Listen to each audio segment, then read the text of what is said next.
We read in the New Testament, 1 Corinthians chapter 10, that we're to flee idolatry. Again, in the New Testament, Colossians chapter 3, I think it is. Go back to Exodus chapter 32 in a minute. Colossians chapter 3,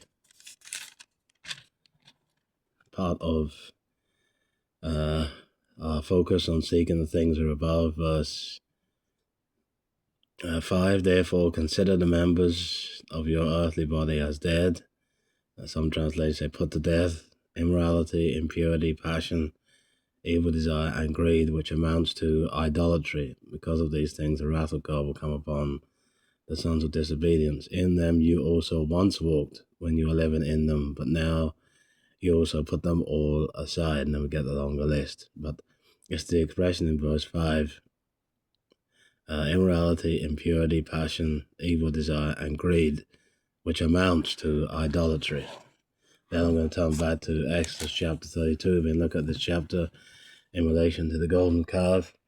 And we might say that whilst we've been saved from idolatry, we still have hearts as Christians that run after idols.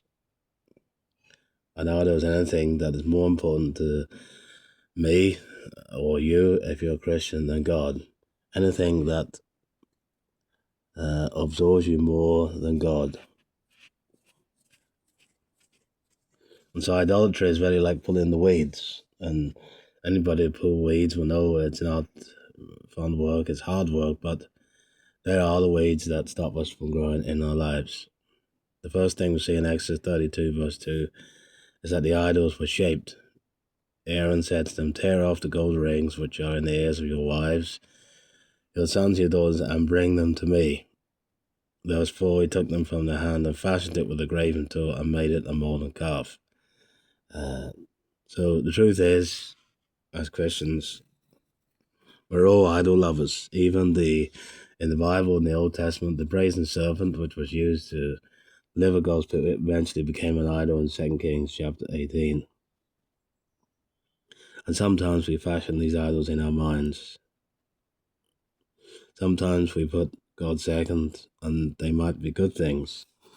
Ourselves, our work, our families, whatever it is. The question we need to ask ourselves, what do we think about in our spare time, and who do we wish to please? 2 Timothy says we're being good soldiers to please him who's chosen us to be a soldier, and that is Christ.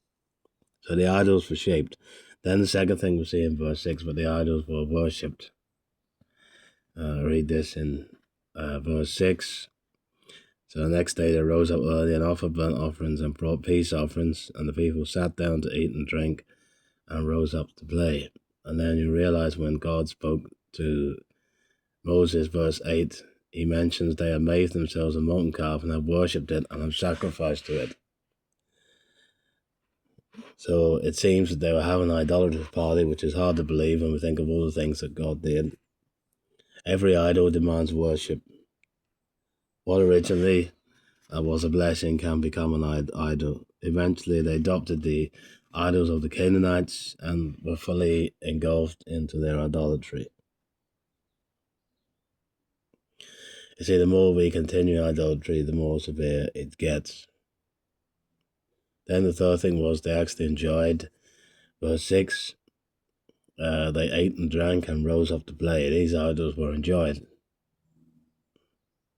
And maybe the Lord is speaking to you as well as me as those things that we enjoy, but really they are idolatry in our hearts. They sort of draw our hearts away from God. And then the idols deceived. Verse 10, God burned with anger and wanted to destroy them. And then if we go over to verse 24, Moses said to them, whoever has any gold, let them tear it off. So it is what Aaron said, and so they gave it to me, and I threw it into the fire, and out came this calf. Idols did not keep their promises. Verse 25 says, Moses saw that people were out of control. But Aaron had let them go out of control to be a derision among their enemies. So the idols actually deceived them. They didn't draw them closer to God. Obviously, they weren't the gods which they keep saying had brought them out of the land of Egypt. It's almost incredible when you think of what God had done, but it also shows how deep the idolatry was, both in the lives of God's people in their journey out of Egypt, but also sometimes the idolatry is deep in our lives as well. And maybe what's needed to do is verse 20. We need to repent of idolatry. Moses took the calf which they had made and burned it with fire and ground it to powder and scattered over the surface of the water and made the sons of Israel drink it. The question we need to ask ourselves, is the work of God suffering because of idolatry?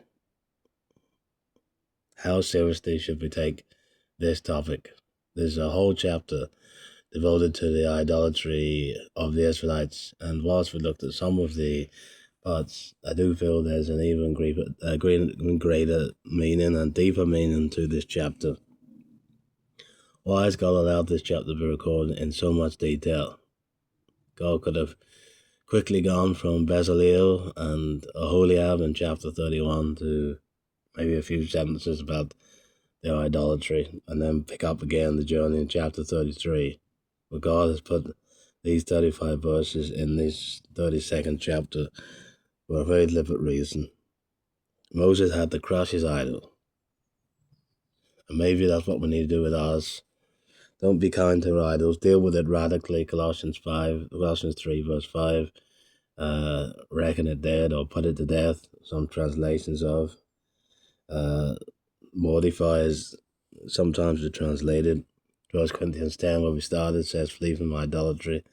And 1 Thessalonians 1 verse 9 talked about the Thessalonians' conversion as turning to God as a definite decision, turn to God from idols.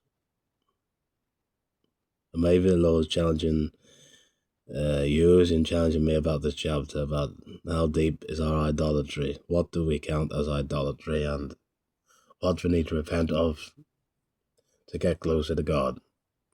Thank you for listening.